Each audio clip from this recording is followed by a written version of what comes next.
Alright, here's how to make your car have monster turbo flutter. Firstly, you need a turbo car. Then you got to find where your blow-off valve is, or factory diverter valve, and get rid of that and replace it with a pipe like this. Or you can find a way to block off that blow-off valve or diverter valve.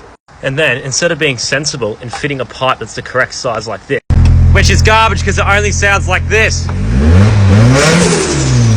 Alright, and then you find a pipe that's just too big that fits right inside, and that'll allow the sound to resonate better.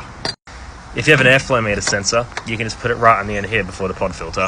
And now, make sure the pipe's no longer than 17 to 30 centimeters and you'll have a monster dose. Make sure that this pipe on the inside pushes right up against the housing. And then once you've got your new metal dose pipe installed, it'll sound something like this. It ends up sounding like this.